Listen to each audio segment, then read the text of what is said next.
capítulo 13, farmacología general del sistema nervioso autónomo, ¿ya? Eso lo revisan los tipos receptores y en qué sitio de los órganos se encuentran y por lo tanto las acciones farmacológicas cuando estos receptores se activen por fármacos agonistas, ¿no ven? Muy bien. Luego tienen el capítulo 14, la transmisión colinérgica, vale decir, son los fármacos agonistas colinérgicos, ¿verdad? Muy bien. Entonces vamos a empezar así.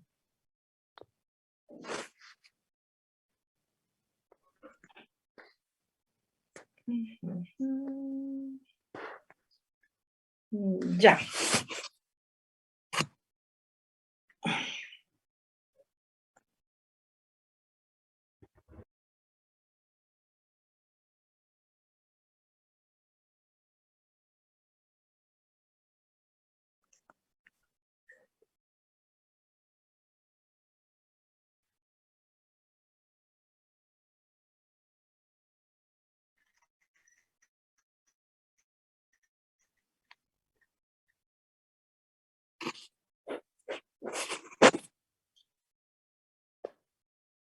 Muy bien.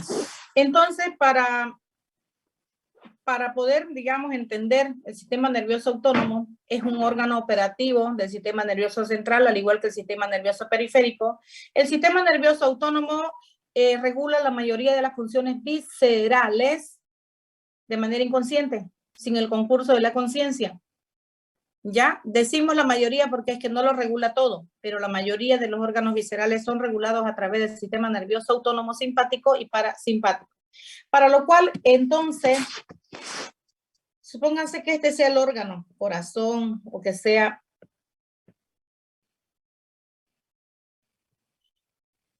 supónganse que esto sea el corazón, ¿ya? Toda esta estructura, todo esto sea el corazón, un órgano visceral. Esta es la terminación nerviosa. Acá está, ustedes ven el axón, ¿cierto?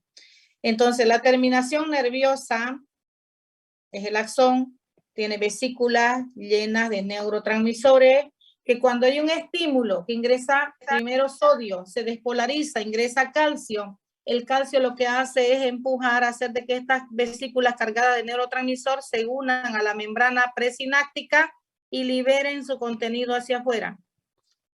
Entonces se está liberando el neurotransmisor, ¿ya? Un ejemplo, la noradrenalina que se está liberando. Esa noradrenalina que se está liberando va a ser reconocido por receptores del sistema nervioso adrenérgico, ya sea receptores alfa o receptores beta. ¿Listo? Entonces, es reconocido, interactúa con su receptor y producto de esa interacción con su receptor, que viene a ser esto en azul, ¿ya? Con su receptor. Entonces, fíjense, la orden viene a modificar a segundos mensajeros que se estimulan. Producto de aquello, entonces, va a haber acciones farmacológicas y que si es corazón, el órgano, corazón, entonces las acciones farmacológicas son de aumento del ingreso de elementos cargas positivas hacia la célula, por lo tanto se dice que aumenta, ingresa sodio, luego ingresa calcio y la célula se despolariza. Entonces hay un aumento de las células que se despolarizan, por lo tanto se contraen, por lo tanto aumenta la actividad del corazón, aumenta la excitabilidad, aumenta la conductibilidad, aumenta el automatismo, aumenta la contractibilidad. Y cuando aumenta todo esto, porque aumentó el ingreso de cargas positivas de afuera hacia adentro, entonces decir, aumenta la frecuencia cardíaca, aumenta la resistencia periférica vascular, que te tiende a terminar con un aumento de la presión arterial, ¿cierto? Ya. Entonces, ahí tenemos el sistema nervioso autónomo. El sistema nervioso autónomo está constituido por dos unidades muy importantes, que son el simpático y el parasimpático. El sistema nervioso autónomo simpático nace a través de las fibras, a través de las fibras preganglionares de corto recorrido que nacen de el asta intermedio lateral de la médula espinal, del segmento torácico, ¿verdad? Desde todo el segmento torácico, ya, el simpático nace. Todo el segmento dorsal, también ustedes lo deben conocer como dorsal, llamado también torácico, desde la dorsal 1 hasta el segundo o tercer vértebra lumbar, ¿ya? Nace entonces de la primera neurona que está alojada en el asta intermedio lateral, que van a ser la fibra preganglionar para ir a terminar en la segunda neurona que se encuentra cerquita, justamente en los ganglios paravertebrales o prevertebrales, que están a nada, a centímetros y eso. Entonces va y termina en el segundo ganglio, donde está la segunda neurona, hace sinapsis con la segunda neurona, y a partir de la segunda neurona sale el axón, la fibra postganglionar de largo recorrido, que va a ir a terminar en todas las cercanías del órgano donde va a ir a regular este sistema nervioso autónomo, que serían los órganos viscerales. Muy bien, entonces tenemos fibras pre y postganglionares. Las pre de corto recorrido y las post de largo recorrido, que llevan el estímulo, ¿verdad? Y ese estímulo va a hacer de que se libere el neurotransmisor noradrenalina en las proximidades del corazón, como ya lo dije, y por lo tanto el corazón va a empezar a sus células a despolarizarse, a aumentar la actividad cardíaca. Listo. Los receptores del sistema nervioso autónomo simpáticos son los receptores alfa 1, alfa 2, beta 1 y beta 2. El neurotransmisor viene a ser la noradrenalina. El sistema, la división parasimpática, la otra parte que constituye el sistema nervioso autónomo, que es la división parasimpática, ¿verdad? Está constituido de manera diferente. Ya no nace de la médula espinal, nace de intracalota, nace a través de los pares craneales 3, 7, 9 y 10 y un segmento sacro que es S2, S3 y S4. Ya, ven a ustedes que ya nace a partir de pares craneales. El par craneal 3, que es motor ocular común, el 7, el facial, el 9, el glosofaríngeo, y el 10, que es el vago, llamado neumogástrico también. Listo, hay una división sacra que es de la última segmento de la médula espinal, que son los segmentos S2, sacra S2, sacra S3 y S4. Sus receptores farmacológicos vienen a ser los muscarínicos y nicotínicos, y el neurotransmisor la acetilcolina. Ustedes saben que para que se libere, o tienen que recordar que para que se libere un neurotransmisor tiene que haber un estímulo. Ese estímulo pasa porque se apertura e ingresa la carga positiva a través del sodio, luego se despolariza y se abren los canales de calcio, ingresa calcio, el calcio lo que hace es empujar estas vesículas cargadas de neurotransmisores hacia la membrana presináptica, la cual se apertura hacia afuera por el mecanismo llamado, que ustedes conocen, exocitosis, y el neurotransmisor sale hacia afuera, y luego ese neurotransmisor que está afuera va a ser reconocido por el receptor que le corresponde, y empieza lo que se llama el mecanismo de acción farmacológica y efecto. Este es un esquema de la división del sistema nervioso autónomo con sus dos divisiones, parasimpática a la derecha y simpática a la izquierda. Listo, ahí lo ven. La del sistema nervioso autónomo parasimpática de la izquierda y la derecha, parasimpática de la derecha, están haciendo, fíjense, del tercer par, del 7, del 9, aquí tenemos nosotros, esto sería el 9, esto sería el 7, y este sería el 3, y por supuesto, esto vendría a ser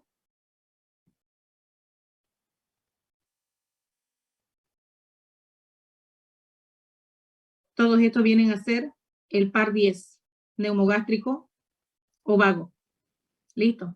Entonces, el neumogástrico vago es el que va a regular el 70% o más todavía de la regulación visceral. Y el restante es regulado por el 3, por el 7 y por el 9. Y por la fibra sacra. S2, S3 y S4. Eso es el sistema nervioso autónomo parasimpático. Su neurotransmisor acetilcolina, sus receptores muscarínicos y nicotínicos solamente en la placa motora. Todo lo demás, todo, muscarínico. ¿Listo? El sistema nervioso autónomo simpático, como ven ustedes, nace de la médula espinal, de toda la parte dorsal o torácica, y de la lumbar, L1, L2 y L3, como hemos dicho. Nace con fibras de corto recorrido, como lo ven, y va a ir a hacer sinapsis con todos estos ganglios. Fíjense los ganglios que están en la médula espinal. Ya, la segunda neurona se encuentra en el ganglio paravertebral o prevertebral. ¿Listo? Entonces la fibra que nace de corto y la después de la segunda neurona es de largo recorrido.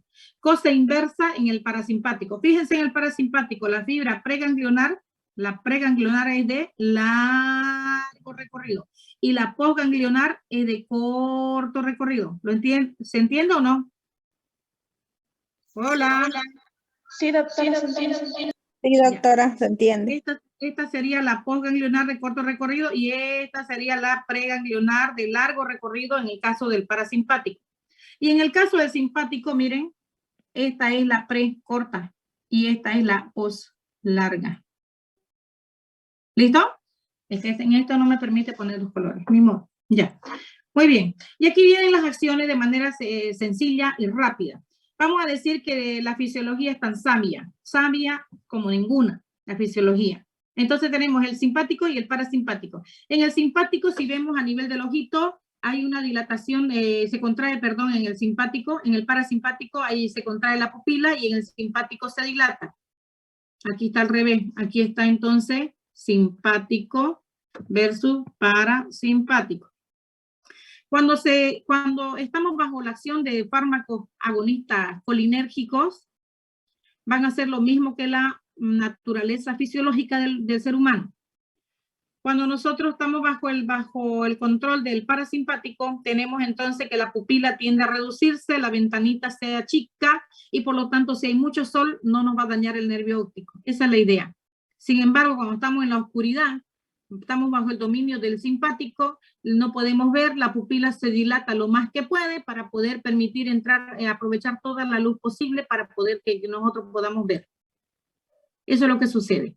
En la oscuridad, la pupila se dilata y en intensa luz del sol, la pupila se contrae. Y eso gracias a ¿quién? Al parasimpático se contrae y al simpático se dilata. ¿Entienden? Entonces, como el uno contrae, el otro dilata, va a haber un término medio, ni muy grande ni muy chico, y de eso se trata la regulación fisiológica. A nivel de las glándulas salivales y todas las glándulas traqueobronquiales y las glándulas anexas al tubo digestivo, en realidad todas las glándulas, ¿ya? Están bajo la acción del parasimpático y el simpático.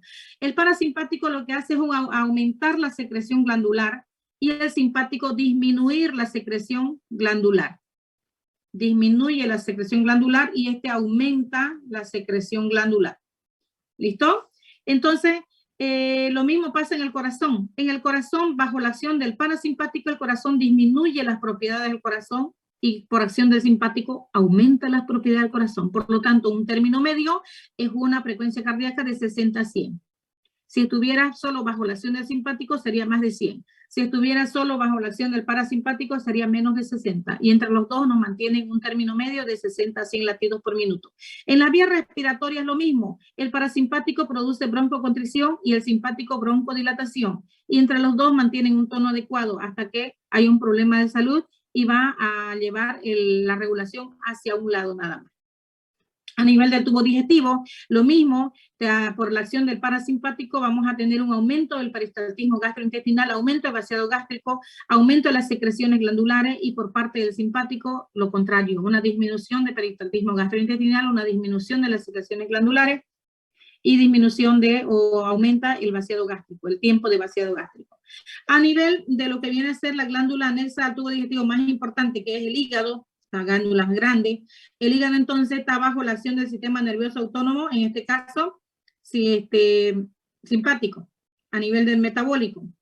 Y para el parasimpático, a nivel de la vesícula biliar, que lo que va a pasar acá es una contracción de las paredes de la vesícula, aumenta la secreción de la secreción de bilis hacia el intestino delgado y por lo tanto se supone que eso es gracias a la llegada del alimento y eso era necesario. ¿Listo? De no haber alimento, entonces el paciente va a tener dolor abdominal. ¿Por qué? Porque la bilis causa irritación a nivel gastrointestinal. Y es cuando la persona a veces reniega y no tiene alimento y empieza a arderle el estómago y se pone muy mal. Bueno, jóvenes. ¿Y el simpático qué hace en el hígado? Pues actúa a nivel metabólico, a nivel de carbohidratos, lípidos y proteínas. Lo que hace entonces el simpático es fosforilar enzimas, las enzimas que se fosforilan por acción del sistema nervioso autónomo simpático, noradrenalina, adrenalina y por supuesto corticoides. Lo que hace es fosforilar las enzimas reguladoras del metabolismo de glucógeno. Se fosforila la glucógeno sintasa